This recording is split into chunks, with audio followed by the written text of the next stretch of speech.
bahasanya ada telah. Iya. Kalau telah apa artinya? Past tense. Iya. Sudah Berarti sebelumnya ada. Iya. Apa itu? Melakukan dan memenuhi kewajiban sesuai perjanjian. Sesuai perjanjian. Jadi ada perjanjian dulu apa enggak? Harusnya iya. Yes. That's the logic. Itu yang orang pada lupa.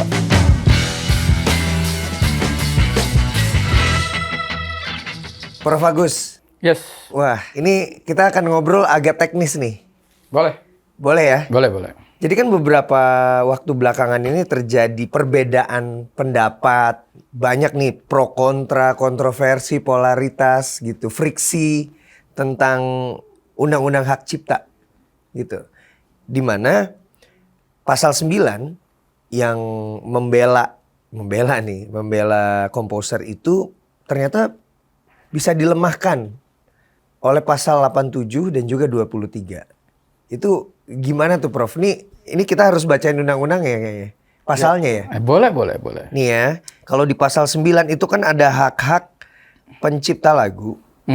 Hak-hak pencipta lagu, ini harus saya bacain. Hak-hak pencipta lagu itu meliputi banyak hal. Penerbitan ciptaan, penggandaan, pengadaptasian, penerjemahan, pendistribusian, pertunjukan, pengumuman, komunikasi, penyewaan ciptaan, dan lain-lain gitu. Tapi khusus untuk performing rights itu diatur di pasal 87 dan pertunjukan itu di 23. Betul nggak Prof? Begini, membaca undang-undang itu tidak bisa sepotong-sepotong. Kita harus membaca secara keseluruhan. Oke. Agar supaya kita tahu apa yang dimaksudkan. Kalau kita bicara pasal 9, itu maksudnya jelas, yaitu memberikan hak kepada pencipta. Pencipta atau pemegang hak cipta. Iya. Haknya apa saja ada di situ. Iya. Dan di ayat terakhir kalau saya tidak salah, silakan dibaca. Setiap orang yang tanpa izin pencipta atau pemegang hak cipta dilarang melakukan penggandaan dan atau penggunaan secara komersial ciptaan. Ya, itu ayat terakhir. Yang sebelumnya? Yang sebelumnya, setiap orang yang melaksanakan hak ekonomi sebagaimana dimaksud pada ayat 1 wajib mendapatkan izin pencipta atau pemegang hak cipta. Dan itu ada dua kata yang hukum sekali. Yang pertama, wajib. Oke. Yang kedua, dilarang. Itu memang betul-betul kalimat hukum. Oke. Dan itu diberikan kepada pencipta terkait dengan penggunaan karya ciptanya. Secara komersial. Ya. Lalu kalau kita lihat pasal 23 coba. Iya, pasal 23 itu di sini bicaranya. Sebelum dibaca, judul dari pasal 23 itu babnya apa? Hak ekonomi pelaku pertunjukan. Yes. Oke. Terus baca pasalnya. Pasal 23 ayat 1. Pelaku pertunjukan memiliki hak ekonomi. Ayat 2. Hak ekonomi pelaku pertunjukan sebagaimana dimaksud pada ayat 1 meliputi hak melaksanakan sendiri, memberikan izin atau melarang pihak lain untuk melakukan A. Penyiaran atau komunikasi, fiksasi, penggandaan atas fiksasi pertunjukannya dengan cara atau bentuk apapun. D. Pendistribusian atas fiksasi pertunjukan dan salinannya. E. Penyewaan atas fiksasi pertunjukan ataupun salinannya kepada publik. Dan F. Penyediaan atas fiksasi pertunjukan yang dapat diakses publik. Ayat 3. Penyiaran atau komunikasi sebagaimana dimaksud pada ayat 2 huruf A tidak berlaku terhadap A. Hasil fiksasi pertunjukan yang telah diberi izin oleh pelaku pertunjukan. Atau B. Penyiaran atau komunikasi kembali yang telah diberi izin oleh lembaga penyiaran yang pertama kali mendapatkan izin pertunjukan.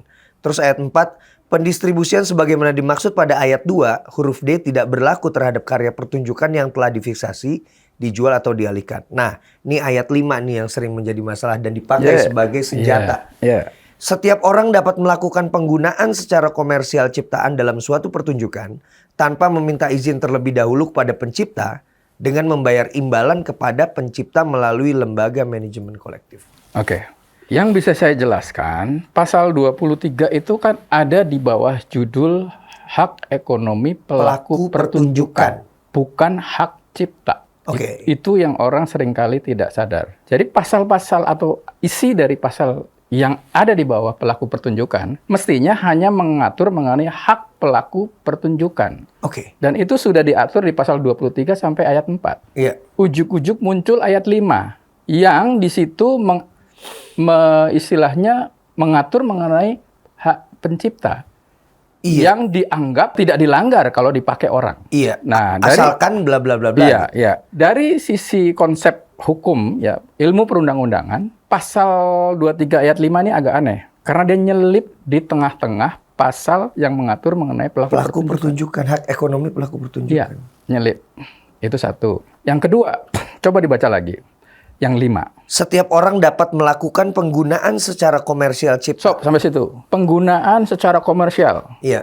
Penggunaan itu bisa bersifat mechanical, bisa juga bersifat Performing, ya. Iya, terus. Setiap orang dapat melakukan penggunaan secara komersial ciptaan dalam suatu pertunjukan tanpa meminta izin terlebih dahulu kepada pencipta dengan membayar imbalan kepada pencipta melalui lembaga manajemen kolektif. Iya, berarti menurut pasal itu harusnya si pengguna nggak perlu minta izin dulu, Ya. asal bayar. Ya, Nah, dengan sekarang- membayar imbalan. Ya, asal bayar. Pertanyaannya, bayarnya berapa? Nggak ada kan? Di sini nggak ada. Nggak ada. Nah, itulah yang merujuk pada 87. Di 87 itu jelas bahwa LMK sebagai representasi dari pencipta, Iya. itu mengadakan perjanjian memberikan lisensi kepada pengguna. Ya. Nah, jadi kalau menurut pemahaman saya memang tidak izin kepada pencipta, tetapi izinnya lewat LMK. Karena apa? Karena LMK itulah Diberi mandat yang oleh. diberi mandat, diberi kuasa oleh pencipta. Iya. Tafsir secara keseluruhan itu harusnya seperti itu. Yaitu pengguna tidak perlu. Nah, pengguna di sini kalau saya baca bahasanya itu pertunjukan. Iya. Nah, pertunjukan itu kan bisa performing. Nah, berarti memperform karya cipta itu tidak perlu minta izin kepada pencipta. Pencipta. Asal bayar ke LMK. Iya. Nah, bayarnya berapa? Diketahui dari perjanjian antara LMK dengan pengguna. Iya. Nah, untuk itulah pasal 87. Coba baca pasal 87 yang 87 ini bab 12 lembaga manajemen kolektif. Iya, Oke, itu pasal 87. 1. Untuk mendapatkan hak ekonomi setiap pencipta, pemegang hak cipta, pemilik hak terkait menjadi anggota lembaga manajemen kolektif agar dapat menarik imbalan yang wajar dari pengguna yang memanfaatkan hak cipta dan hak terkait dalam bentuk layanan publik yang bersifat komersial. Oke, sampai di situ pasal ini memang sengaja dibuat untuk mempermudah pencipta mengkolek hak-haknya. Ya. Bayangkan kalau itu tidak dilakukan oleh LMK. Itu banyak sekali tuh user didatangi oleh pencipta. Oh ya, jadi misalnya ada satu user menggunakan 10 lagu dari pencipta yang berbeda. Iya. Artinya akan ada 10 pencipta. Iya. Dan itu tentu ribet. Oleh sebab itu perlu ada LMK. Oke. Nah, LMK di sini mengacu kepada pasal 1 Undang-Undang Hak Cipta, khususnya pasal ayat 22, kalau saya tidak salah, adalah badan hukum nirlaba yang mendapatkan kuasa dari pencipta atau pemegang hak cipta untuk menghimpun dan seterusnya. Artinya apa? LMK ini adalah representasi dari pencipta. Ya. Representasi untuk apa? Mengkolek, menghimpun, dan mendistribusikan. Ya. Sehingga si user ini tidak perlu repot-repot membayar satu persatu pencipta. Cukup lewat LMK. Dan itu sebenarnya secara sistem memang bagus. Bagus. Memang begitu. Memang harusnya begitu. Nah, coba terus baca lagi. Ayat 2 ya. Pengguna hak cipta dan hak terkait yang memanfaatkan hak sebagaimana dimaksud pada ayat 1 membayar royalti kepada pencipta, pemegang hak cipta, atau pemilik hak terkait melalui lembaga manajemen kolektif. Iya. Jadi si pengguna itu membayar kepada pencipta lewat melalui LMK. lembaga manajemen kolektif. Iya. Ini jelas ya. Itu jelas. Ayat ini jelas. Yang berikutnya. Ayat 3. Pengguna sebagaimana dimaksud pada ayat 1 membuat perjanjian dengan lembaga manajemen kolektif yang berisi kewajiban untuk membayar royalti atas hak cipta dan hak terkait yang digunakan. Yes. Jelas ya. Jelas. Ini tapi ayat ini nggak pernah diangkat ini. Ya, jadi memang wajib. Jadi LMK itulah sebagai wakil, sebagai penerima kuasa dari pencipta. Ya. Yang akan Membuat menghubungi perjanjian. Apakah itu asosiasi radio, IO, hotel, segala macam. Itu LMK. Karena dia diberi kuasa untuk itu. Dan kuasanya itu biasanya kan ada di dalam surat kuasa itu untuk ngapain saja. 1, 2, 3, biasanya begitu. Nah, itulah yang harus dilakukan oleh LMK yang dituangkan dalam perjanjian agar supaya pengguna itu ketika menggunakan lagu dari pencipta itu, ini loh yang harus dilakukan, bla bla bla bla bla. Jadi berdasarkan pasal 87 itu sebetulnya clear. Iya. Bahwa pengguna itu nggak bisa semena-mena menggunakan. Harus membuat perjanjian dengan LMK. Yes. Nah, itu saya yang ngomong bukan saya, tapi undang-undang. Iya, saya selama manggung saya nggak pernah tuh ada perjanjian dengan, maksudnya manajemen saya, setahu saya tidak ada perjanjian antara pelaksana acara, pelaksana acara ya, itu dengan LMK. Nah, itu memang ada yang menganggap bahwa LMK ini memberikan izin secara kolektif. Iya. Ada yang mengatakan seperti itu. Oke, katakanlah itu benar. Tapi izin secara kolektif itu formatnya apa? Yang dimaksud kolektif itu siapa? Publik? Artinya kalau publik, LMK mengatakan, wahai publik, saya atas nama pencipta memberikan izin. Kepada siapapun untuk membawakan lagu. Masuk akal nggak? Enggak. Nah, itu kan. Jadi tetap di situ ada pengguna. Nah, masalahnya adalah memang pengguna ini belum didefinisikan dengan baik. Pengguna itu kan bisa artis. Bisa artis artis yang menggunakan penyanyi, ciptaan orang. Ya. Bisa juga industri rekaman yang memperbanyak. Ya. Memperbanyak itu kan juga menggunakan. Ya. Bisa juga hotel yang memperdengarkan musik. Mall, kafe. Itu pengguna semua. Ya, atau penyelenggara acara, namanya? Iya. Nah, performing dalam bahasa Inggris itu bukan hanya performing dalam arti manggung, pertunjukan. Karena performing itu bisa dua kategori. Ada performing of phonograms, artinya sesuatu karya rekaman yang sudah direkam itu diperdengarkan. Itu termasuk performing. Ada juga performing dalam arti live performance. Yang live. Nah, yang mana? Apakah semuanya itu? Nggak jelas. Nah, itu sebabnya harus ada perjanjian. Bahkan undang-undang sendiri mengatakan wajib. Coba dibaca lagi. Oh iya, pengguna sebagaimana dimaksud pada ayat 1 membuat perjanjian dengan lembaga manajemen kolektif yang berisi kewajiban untuk membayar royalti atas hak cipta dan hak terkait yang digunakan. Jelas ya, Prof? Jelas. Tapi terus ada ayat ini nih, Prof. Ya, silakan. Ayat 4. Tidak dianggap sebagai pelanggaran undang-undang ini pemanfaatan ciptaan dan atau produk hak terkait secara komersial oleh pengguna sepanjang pengguna telah melakukan dan memenuhi kewajiban sesuai perjanjian dengan lembaga manajemen kolektif. Persis. Bahasanya ada telah. Iya. Kalau telah apa artinya? Past tense. Iya. Sudah. Berarti sebelumnya ada. Iya. Apa itu? Melakukan dan memenuhi kewajiban sesuai perjanjian. Sesuai perjanjian. Jadi ada perjanjian dulu apa enggak? Harusnya iya. Yes. That's the logic. Itu yang orang pada lupa. Atau sengaja melupakan.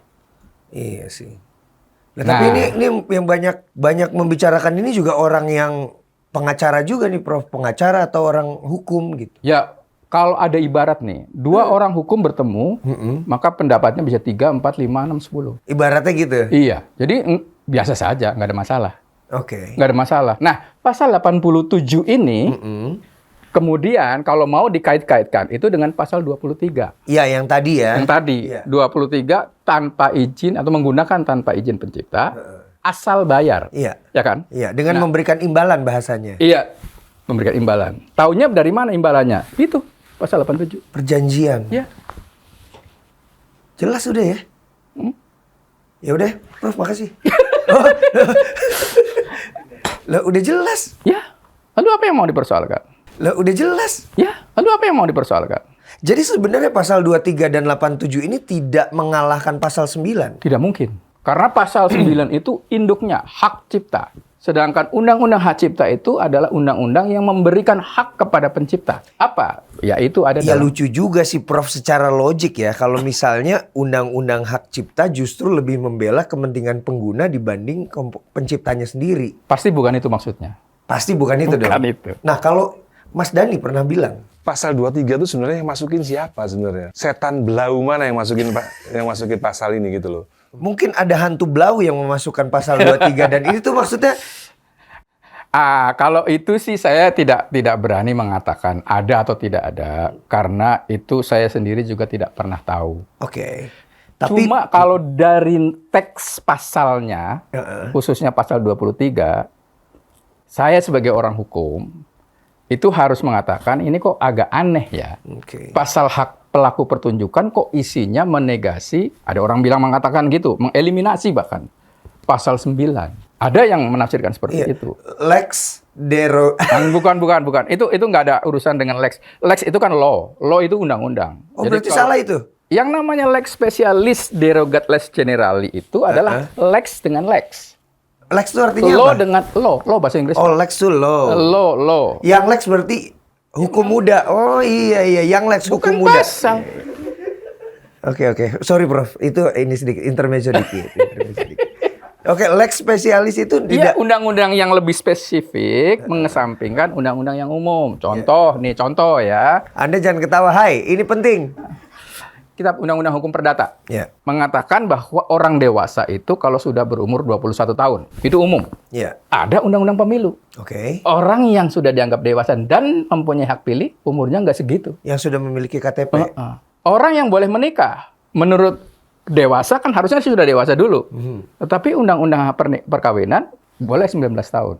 Nah, itu ada undang-undang kekhususan mengenai umur, itu ya masing-masing undang-undang terkait yang mengesampingkan undang-undang yang umum. Itu baru namanya Lex Lex spesialis Specialis derogat bla bla Derogat bla bla Lex tadi. Generali. Ya, jadi bukan pasal yang satu mengesampingkan pasal yang lain. Nggak bisa itu ya. Ya buat apa ada pasal yang di atas kalau dikesampingkan di sini? Kalau itu dieliminasi oleh pasal yang di bawahnya, udah gitu pasalnya mengenai pelaku pertunjukan lagi. Ibaratnya Anji punya anak, Ya. anaknya mengesampingkan hak Anji. Babe, lu nggak boleh gini-gini ya, itu hak gue. Gue suruh keluar dari rumah. Enak aja gitu. Iya gitu ya Prof. Makasih Prof. Oh belum. Loh udah jelas semua loh ini. Ya oh iya ya, jadi ya udah Prof. Ya sesederhana itu. Nah kadang-kadang nih ya kita itu ngomongin pasal 23, pasal 87. Ini lupa ini nih ayat 3. Di sini membuat perjanjian dengan lembaga manajemen kolektif. Artinya sebelum pertunjukan itu dimulai, aku mau bicara yang lebih sempit aja, performing rights secara pertunjukan. Artinya sebelum pertunjukan itu dimulai, harus ada perjanjian antara pengguna dengan LMK dalam bentuk tertulis. Ya. Yang itu juga harusnya dari LMK menyampaikan kepada pencipta, benar nggak? Sebagai pemberi mandat. Iya dong. Kan LMK itu on behalf sebagai penerima kuasa. Dari Dia melakukan perbuatan atas nama pencipta, bukan atas nama diri sendiri. Nah ini sekarang nih keadaannya di Indonesia nih sekarang kayaknya LMK justru lebih ke pengguna nih Prof, gimana? Saya nggak tahu, karena saya nggak riset di situ. Tapi yang pasti Aman harusnya, sekali memang Profesor, luar biasa. Bagus memang. tapi yang seharusnya itu adalah begitu. Ya. Nah, sekarang coba baca lagi pasal 80 deh. 80. Wah ini saya kelewat nih pasal ini nih. Soalnya yang di rame-ramein tuh pasal-pasal itu aja. Oke, pasal 80 ini ada di bab 11 tentang lisensi dan lisensi wajib. Yes. Seneng banget kayaknya. Yes. Oke. Ayat 1. Kecuali di perjanjian lain, pemegang hak cipta atau pemilik hak terkait berhak memberikan lisensi kepada pihak lain berdasarkan perjanjian tertulis untuk melaksanakan perbuatan sebagaimana dimaksud dalam pasal 9 ayat 1, pasal 23 ayat 2, pasal 24 ayat 2, dan pasal 25 ayat 2. Lanjut nih Prof. Iya. Jadi perjanjiannya seperti apa bentuknya? Berdasarkan perjanjian tertulis Ya. untuk melaksanakan perbuatan oke, harus Ayat tertulis. 2. Ya. Ayat 2. Perjanjian lisensi sebagaimana dimaksud pada ayat 1 berlaku selama jangka waktu tertentu dan tidak melebihi masa berlaku hak cipta dan hak terkait. Yes, itu kaitannya nanti dengan pasal berapa itu yang membatasi orang untuk Oke. mengambil alih hak pencipta. Ada. Oke, ayat 3 ya. Kecuali di perjanjian lain, pelaksanaan perbuatan sebagaimana dimaksud pada ayat 1 disertai kewajiban penerima lisensi untuk memberikan royalti kepada pemegang hak cipta atau pemilik hak terkait selama jangka waktu lisensi. Jadi, penggunaan tadi harus didasarkan kepada perjanjian yang ngomong bukan saya, tapi pasal 87. Ya. Kemudian perjanjiannya itu sendiri harus dibuat secara tertulis. Begitu antara LMK dengan pihak lain, siapa saja pengguna, gitu kan, atas nama para pencipta. Nah, setelah itu silahkan dipakai, bayarlah ke LMK. Begitu. Yang lalu LMK mendistribusikan kepada, Ya. dan itu enak tuh kalau ada perjanjian gitu, Prof. Ya, iya. Detail. Iya, betul. Iya dong. Betul. Kan selama ini kan kalau dikasih royalti tidak detail. Gitu. Oke, ayat 4. Penentuan besaran royalti sebagaimana dimaksud pada ayat 3 dan tata cara pemberian royalti dilakukan berdasarkan perjanjian lisensi antara pemegang hak cipta atau pemilik hak terkait dan penerima lisensi. Ya. Penentuan besaran royalti Gampang, sebagaimana dimaksud pada ayat 3 dan tata cara. Oh, berarti besaran royalti ini ditentukan berdasarkan perjanjian lisensi. Ya iyalah. Lah terus yang 2% itu? Nah, itu sistem yang diciptakan. Karena begini, kalau setiap orang itu harus tanda tangan secara individual, kemudian memperjanjikan besaran royaltinya, repot dong. Oke, dengan nilai yang berbeda-beda. Ya, repot dong. Nah, makanya di sini harus clear dulu nih. Lisensi performing yang mana? Lisensi performing atas phonograms, karya rekaman, atau lisensi live performance. Ini nggak bisa sama. Yang bisa sama secara keseluruhan itu radio, karaoke, segala macam adalah performing dari phonograms. Karena itu jelas lah, phonograms di karaoke diputar, di radio diputar, di hotel diputar, di kereta diputar. Bisa sekaligus. Artinya ada standar. Tapi performing live performance bisa nggak diberlakukan sama dengan seperti itu? Nah, menurut aturan yang dibuat di situ harus dilakukan berdasarkan perjanjian lisensi antara pemegang hak cipta atau hak terkait dan penerima lisensi. Iya, itu yang kemudian dicoba disederhanakan. Penerima lisensi itu maksudnya pengguna? Ya, pengguna. Pengguna ya, Iya. oke. Itu disederhanakan dengan tarif. Oke. Nah, tarif itu mestinya siapa yang menentukan? Tentu pemberi hak adalah cipta, pencipta. ya? Iya. Tapi pencipta sudah memberikan kuasa kepada LMK. Oke, berarti itu Jadi 2% dapat dari mana tuh, Prof? Ya, itu kesepakatan dari LMK mungkin. Saya juga tidak tahu. Tapi yang saya dengar, ketentuan yang berapa 2% ya? 2% Ya, 2% dari itu, biaya produksi. Itu kan adanya di SK Menteri. Iya. Ya kan? Nah, harusnya yang benar itu adanya dari LMK kan? Iya. Nah, mungkin karena LMK ini mestinya bergabung ke LMK nasional, maka kesepakatan tarif itu juga bisa ditetapkan oleh LMK nasional. Ya, tapi yang saya maksudkan LMK nasional ini adalah LMK nasional berdasarkan pasal 89 Undang-Undang Hak Cipta. Nanti kita bahas sendiri. Oke. Soal itu, ya. Jadi LMK nasional itulah yang bersama-sama dengan LMK yang memberikan, kalau menurut saya ya, memberikan kuasa kepada LMK nasional. Tolong dong LMK nasional, kamu koleklah ke semua user, supaya user tidak ditatangi oleh banyak LMK. Maka LMK nasional itulah yang memungut. Tapi yang terjadi sekarang LMK mendatangi pengguna loh, Prof. Ya karena nggak berfungsi jadinya. Karena kayak misalnya pencipta itu juga bukan cuma satu LMK-nya. Iya. Ada katakanlah WAMI, ada katakanlah KCI. Nah, di sini memang ada kesepakatan. Di Indonesia maksudnya? Iya. Kalau sudah masuk ke LMK WAMI, katakanlah saya nih, saya menjadi pencipta yang kemudian mengkuasakan hak-hak saya khususnya di bidang performing musik ke WAMI. Jangan lagi lah saya ke tempat yang lain. Nggak elok. Itu semacam-macam soal etika saja. Bahwa sebenarnya kalau saya punya 10 lagu, ke WAMI 5, ke yang lain 5 juga mestinya boleh. Tapi itu nanti nggak bagus. Jadi diarahkan ke satu saja. Tapi itu hanya untuk pencipta. Saya sebagai pencipta lagu, tapi juga mengaransemen dan memainkan musik, saya juga menjadi anggota LMK, Papri. Hak terkait. Hak terkait. Itu hak yang berbeda. Nah, itu boleh. Atau Prisindo misalnya. Ya, itu boleh. Selmi. Ya, itu boleh. Karena apa? Haknya beda.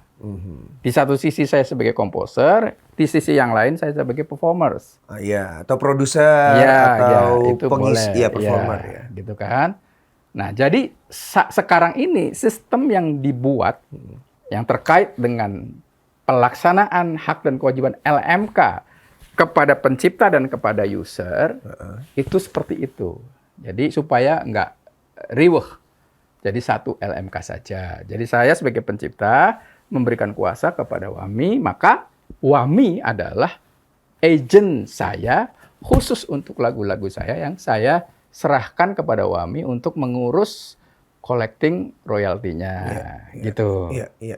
Sampai di situ ya. Oke. Nah, dulu itu pernah ada peristiwa di mana sebelum ada LMKN ya, di mana para user khususnya karaoke dan sebagainya itu didatangi oleh LMK. Bukan cuma satu, ada WAMI, ada KCI gitu kan. Mereka nagih. Nah, lalu mereka ya mengeluh lah atas dasar keluhan itu. Para LMK ini kemudian berkumpul lah bagaimana merespon menanggapi keluhan itu. Maka di dalam rapat yang waktu itu diadakan di Sekretariat Papri di Kuningan, beberapa kali rapat, yang kemudian salah satu yang sudah dibicarakan dan hampir sepakat adalah pembentukan kayak semacam federasi. Nah, ya kita nyontek lah, PSSI kan federasi dari klub-klub sepak bola, SISEK juga federasi dari LMK. Gitu. Ya, jadi sudah ada experience, sudah ada pengalaman. Nah, kita mau membuat itu.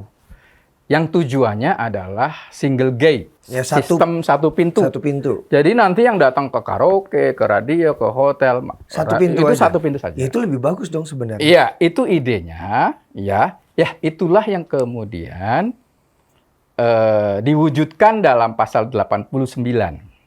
Tapi tadi yang pasal 80 belum selesai tuh, Prof. Oh, apa tuh? Ayat 5-nya besaran royalti dalam perjanjian lisensi harus ditetapkan berdasarkan kelaziman praktik yang berlaku dan memenuhi unsur keadilan. Lah itu tadi, yang tadi yang LMK itu berbicara rapat begitu ya antara LMK. Kelazimannya berapa nih gitu. Ya, dan itu nanti yang ada kaitannya dengan 89 sebenarnya.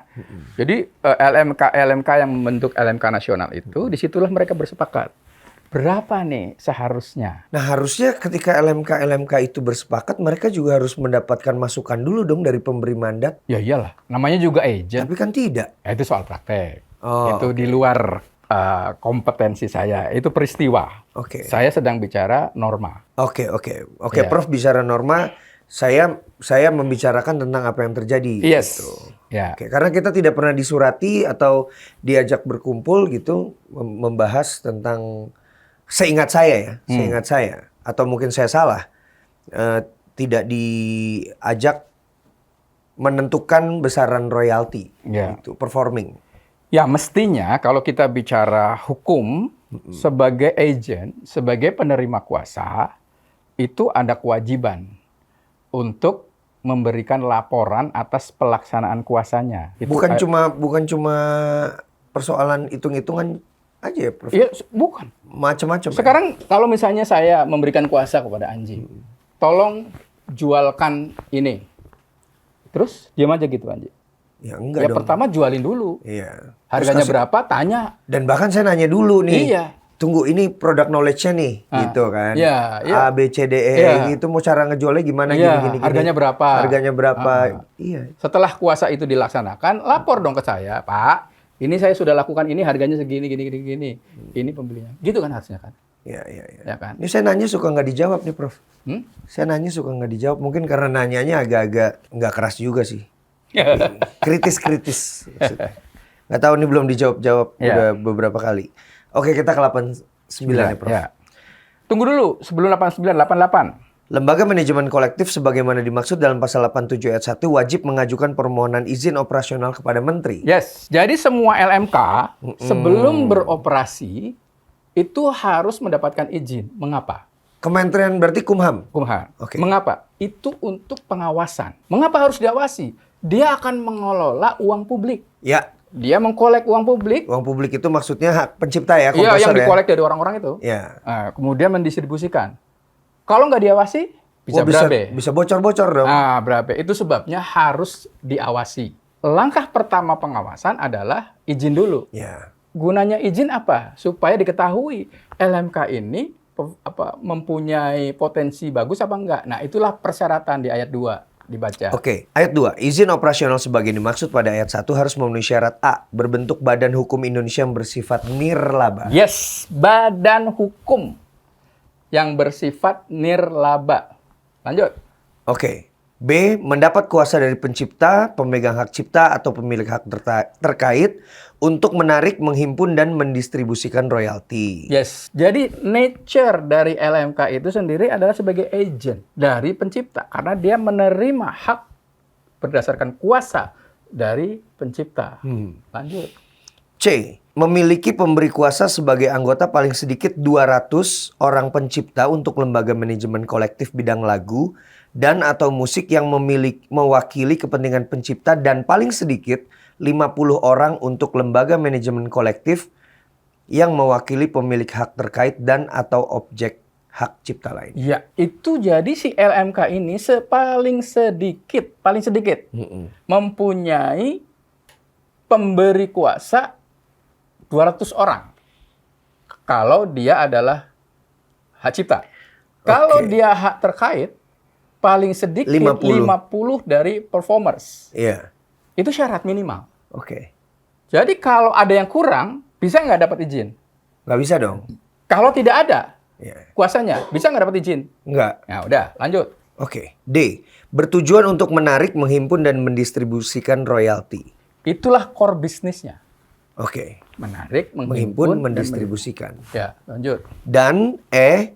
Mampu menarik, menghimpun, dan mendistribusikan royalti kepada pencipta, pemegang hak cipta, atau pemilik hak terkait. Itulah manajemen yang harus diciptakan. Mampu. Mampu. Lah kalau misalnya kita disuruh ngawasin IO sendiri gimana tuh Prof? Saya di interview saya sama Terry Karuslan, dia diminta oleh LMK Nasional untuk ya mengawasi sendiri nih siapa IO yang memakai lagu-lagunya. Lalu buat apa kuasa?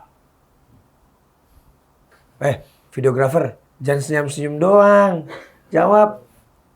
Nggak ngerti Prof. Sama saya juga nggak ngerti nih jadinya. Ya nggak apa-apa, nggak ngerti. Makanya belajar. Oh iya betul. Ini pelajaran 1275 SKS ini hari ini. Iya. Oke, ini lanjut ke ayat 3, Prof. Iya. Lembaga manajemen kolektif yang tidak memiliki izin operasional dari menteri sebagaimana dimaksud pada ayat 1 dilarang menarik, menghimpun, dan mendistribusikan royalti. Oke, itu kan? Ya. Nah, sekarang yang ayat Pasal 89. Untuk pengelolaan royalti hak cipta bidang lagu dan atau musik dibentuk dua lembaga manajemen kolektif nasional. Ya. Dibentuk dua lembaga manajemen kolektif nasional yang masing-masing merepresentasikan keterwakilan sebagai berikut. A. Kepentingan pencipta. Dan B. Kepentingan pemilik hak terkait. Oke, jelaskan di situ kan? Jadi, secara nasional dibentuklah dua LMK nasional. Oleh siapa mestinya? Ya, oleh LMK-LMK ini yang tumbuh di bawah. Oke. Yang mendapatkan kuasa dari para pencipta. Mereka Yang sekarang tuh ada 11 ya? Ya, mereka lah yang membentuk lembaga manajemen Kolektif. nasional. Tapi Nasionalnya itu bukan N besar nempel, tapi nasional berupa sifat. Jadi pembacaannya adalah dibentuklah lembaga manajemen kolektif yang bersifat nasional. Itu maksud dari N-nya kecil nih, Prof. Iya, yang bersifat nasional. Kenapa Oke. perlu begitu? Tadi yang saya jelaskan di awal, bahwa supaya tidak ribet si user ini dipungut oleh banyak Iya, LMK. ada 11 LMK. Satu aja yang Satu pemilik hak cipta, satu pemilik hak terkait. Iya. Artinya cuma yang memungut cuma 2. Iya. Ya kan enak ya sebenarnya Iya. kalau kayak gitu. Sekarang ribet banget ya, Bro. Iya, jadi si LMK nasional ini yang dibentuk oleh LMK itulah yang nantinya akan datang ke para user. Pertanyaannya, oke, LMK nasional datang kepada user itu atas dasar apa? Apa, Prof? Nah, dasarnya adalah kuasa tadi. Kuasa yang diberikan oleh para pencipta kepada LMK. Nah, LMK ini kemudian membentuk LMK nasional. Ya. Nah, si LMK ini bilang ke teman-teman yang secara kesepakatan, kita kasih ke LMK nasional ini ya untuk memungut. Ya. Nah, mereka kemudian memberikan apa yang secara hukum disebut sebagai kuasa substitusi. Oke. Nah, setelah LMK ini memberikan kuasa substitusi kepada LMK nasional, maka LMK nasional itu punya legal standing. Ya. untuk mewakili para LM. pencipta memungut kepada user. Ya. Gitu. Nah, oleh sebab itu, di dalam Undang-Undang Hak Cipta hanya ada satu definisi LMK. Di dalam pasal 1 butir 22 kalau saya tidak salah. Tunggu, Prof. Jangan sampai salah nih, Prof. Iya. Set. Wah, panjang kelewatan.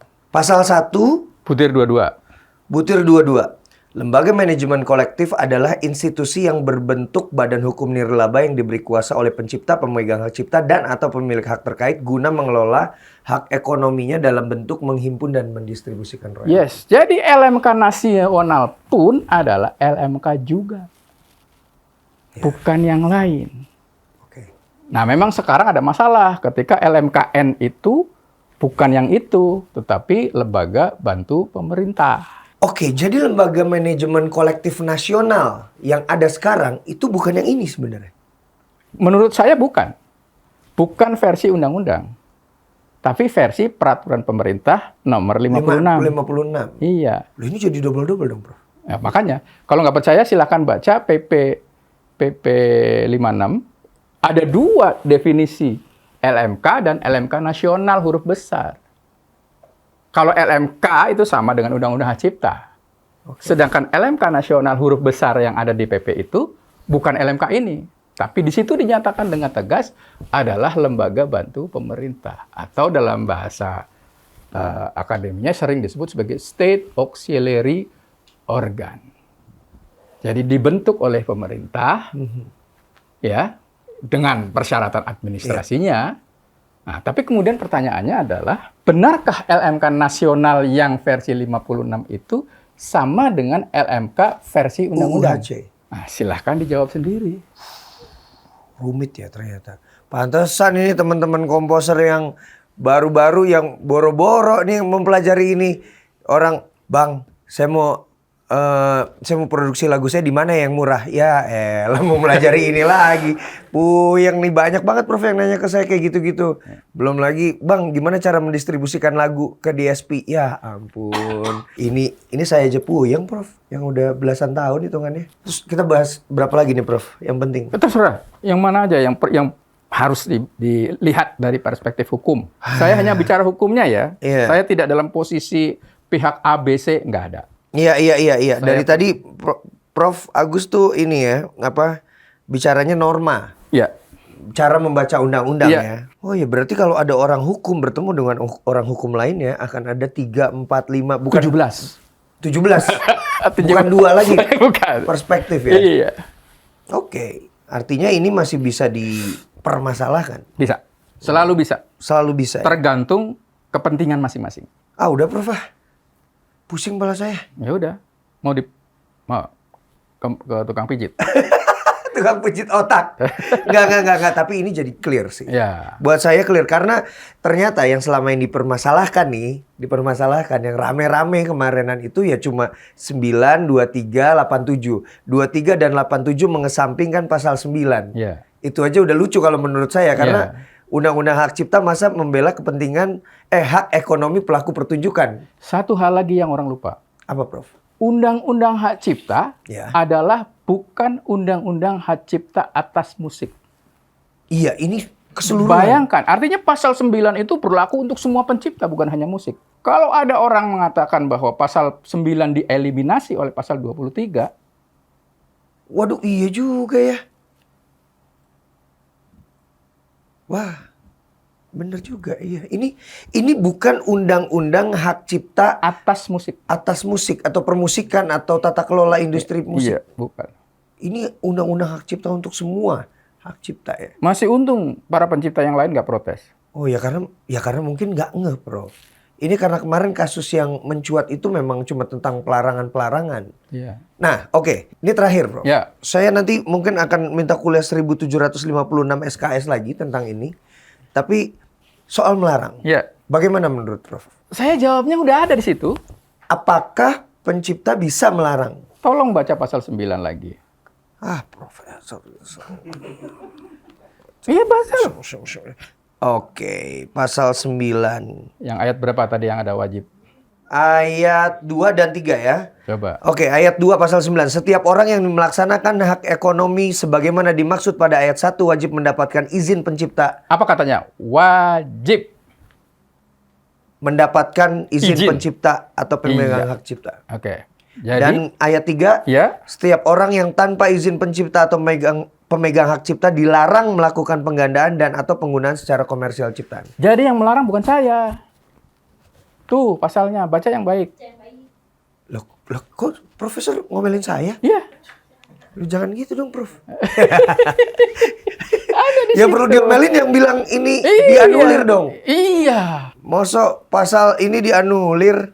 Iya, udah jelas. Oh, kesian yang punya hak cipta yang bukan musik juga Iya. dong. Mosok gara-gara Pasal pertunjukan 23 itu dieliminasi. dieliminasi. Ini emang hukum itu memang ternyata sebegininya ya. Hukum itu logik. Ya. Dan tujuan hukum adalah keadilan. Keadilan bukan hukum, tetapi moral. Jadi, hukum yang bertentangan dengan moral, itu bisa dikatakan bukan hukum. Itu kata penganut teori hukum alam. Hukum yang tidak adil, itu bukan hukum. Karena apa? Karena tujuan hukum itu adalah keadilan.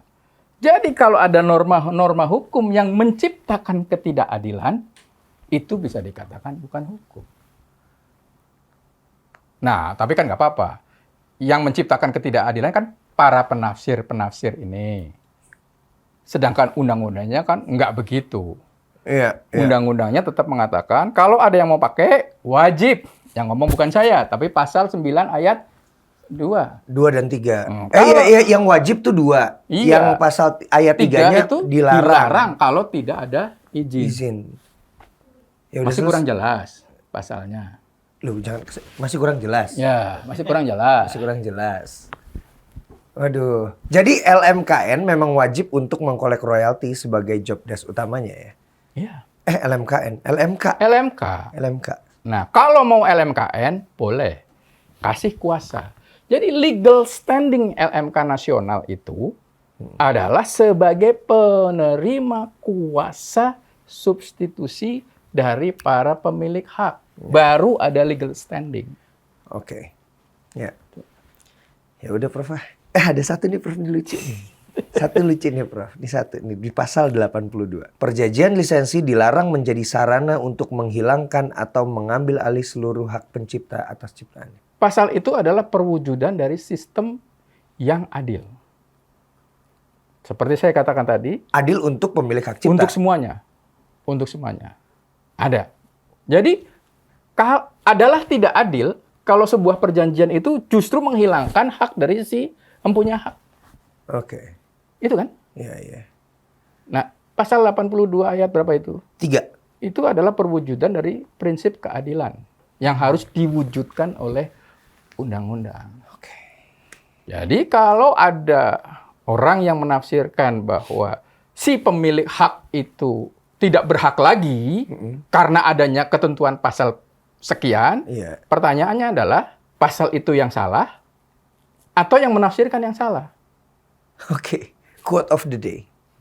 Pasal itu salah atau penafsirnya yang salah. Ya, Kalau si pemilik hak cipta itu kehilangan haknya. kehilangan haknya. Clear? Clear ya? Clear. Oke, satu pertanyaan terakhir, tolong bukain satu berita tentang Profesor Agus yang tidak ada hubungannya dengan ini semua. Aduh, ini kepala saya cukup berasap ya. Hati saya tapi jadi lega. Ternyata yang selama ini saya yakini terjawab di sini. Gitu. Kemarin saya sempat slip soalnya. Saya sempat slip menginformasikan melalui channel YouTube saya informasi yang akhirnya menurut saya salah. Gitu, menurut saya. Oke, ini Prof, ini terakhir, ini nggak ada hubungannya. Ini ada berita, Profesor Agus Sarjono resmi rilis lagu Jelita, kerja amatiran tapi hasilnya keren beneran. Itu di mana itu? Itu ada di berita. Oh, oke. Terus? Itu apa tuh Prof, ceritain dong? Apa tuh? Ya, Merilis lagu juga. saya tuh banyak lagu yang sudah saya ciptakan. Kalau Anji sempat main ke rumah, bisa kita mainin. Atau paling tidak saya mainin, Andi dengerin. Lagu itu bagus apa enggak gitu. Kan saya bukan pencipta.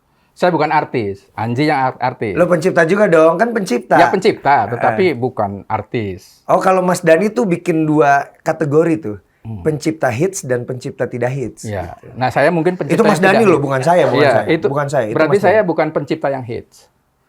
Oke. Nah, tapi pencipta juga bukan? Pencipta. Ya udah. Iya kan? Pencipta juga. Ya udah, Prof. Nanti saya akan ke rumah Profesor. Kita ngobrol-ngobrol lagi karena ada banyak pasal lagi yang Yes, menarik silakan. untuk dibahas. Silakan. Terima kasih untuk datang ke sini, Yes, ke studio sama-sama. bareng sama Ibu ke sini. Makasih banget. Saya jadi semakin lega untuk dan semakin yakin untuk bersama-sama teman-teman di kami membuat asosiasi namanya Asosiasi Komposer Seluruh Indonesia AKSI. Itu untuk memperjuangkan nasib komposer yang saat ini seperti kehilangan haknya. Ya, pesan saya kalau saya boleh pesan, Oke. aksi ini satu semangat, Oh, 1 semangat. semangat. Kedua, Ya. berjalanlah di jalan yang benar. Oke. Jangan melanggar ini. Ketiga, lakukan secara beretika. Oke. Supaya apa? Ada simpati. Oke. Kalau kita tidak beretika, yang datang kebencian, bukan simpati. Oke. Kalau 3 ini sudah ada, semangat, benar, dan beretika, insya Allah ada yang maha kuasa yang akan menolong. Ya.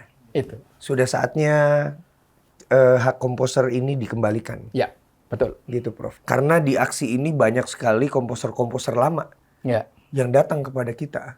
Bahkan yang seru lagi adalah beberapa orang yang pernah terlibat di dalam lembaga-lembaga itu mereka buka suara juga. Ya. Ya, tapi nanti itu kita bicarakan lain waktu. Yes.